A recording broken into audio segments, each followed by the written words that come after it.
नमस्कार दर्शक बंधु मु आकाश नायक आपण माने देखुछंती एएन यूट्यूब चैनल। दर्शक बंधु ए भिडियोटी को आरंभ रो शेष पर्यंत देखंतो आ भिडियो रो मजा कोन ताहा जानि पारिबे। काहे कि ना नरेंद्र मोदी जे कि प्रधानमंत्री से यीशु ख्रीष्टंकर वाक्य निजे से प्रचार करि अछंती, जहा कि मार्क पुस्तक 12 पर्वर 41 रु 44 पद पर्यंत वर्तमान सेही प्रचार को देखंतु एवं सुनंतु। ईसा मसीह ने कहा, गरीबों को हमारा उपकार नहीं, हमारा स्वीकार चाहिए।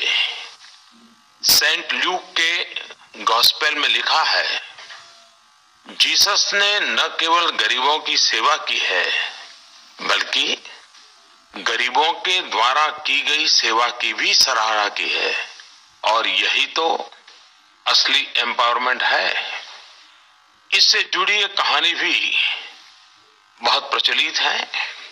उस कहानी में बताया गया है कि जीसस एक टेम्पल ट्रेजरी के पास खड़े थे। कई अमीर लोग आए, ढेर सारे दान दिए।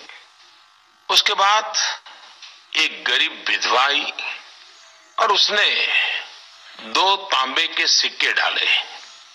एक तरह से देखा जाए 2 तांबे के सिक्के कुछ मायना नहीं रखते। वहां खड़े भक्तों के मन में कुतूहल होना बड़ा स्वाभाविक था। तब जीसस ने कहा कि उस विधवा महिला ने सबसे ज्यादा दान किया है, क्योंकि औरों ने बहुत कुछ दिया, लेकिन इस विधवा ने तो अपना सब कुछ दे दिया है। दर्शक बंधु, यही प्रधानमंत्री कि जी कि नरेंद्र मोदी ये कौन तांकर हृदयर सहकार कहले कि ना बंधु माने ए माने इलेक्शन रे जितिबा पई से माने समस्तंकर धर्मशास्त्र को यूज करि थांती।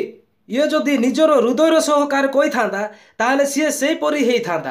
कहीं ना सही विधवा स्त्री निजर प्राण बंचैबा निमंते जोटा रखिथिला से सबू दान देला। एही नरेंद्र मोदी कौन सही प्रकार दान देउ अछि कि? दर्शक बंधु, मोर गोटे आपण मानकु अनुरोध जे एमितिका लोक मानकर हातरे बा फांदरे पड़ नाही। कहीं ना आज बहुत ख्रिस्टियन भाई भौणी माने एही लोक मानक द्वारा भ्रांत हो जाई अछंती। एमिति लोक माने खाली कहिबे ना को मात्र, किंतु काम को किछि नाही।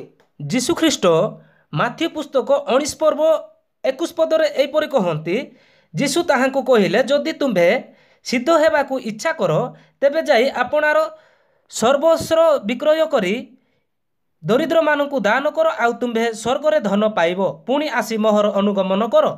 शुणिले तो यीशु ख्रीष्ट कौन कहते?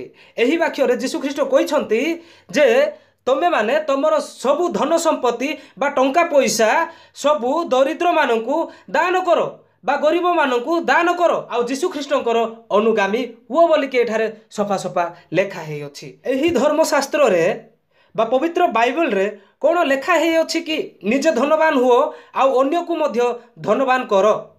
पुणी यीशु ख्रीष्ट 19 पर्वर 24 पदरे एपरि कहउछंती, पुनश्च मु तुमको कहूँगी, ईश्वर राज्य रे धनी लोक प्रवेश करने अपेक्षा बरं सूचीर छिद्र दे ओटर प्रवेश करने सहज। से दर्शक बंधु, आपण माने सावधान।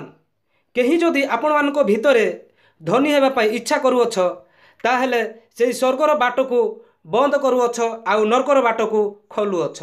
दर्शक बंधु, एमिति नुआ नुआ वीडियो देखिबा एएन यूट्यूब चैनल को सब्सक्राइब करंतु, लाइक शेयर कमेंट करने निमंते भूलंतु नहीं।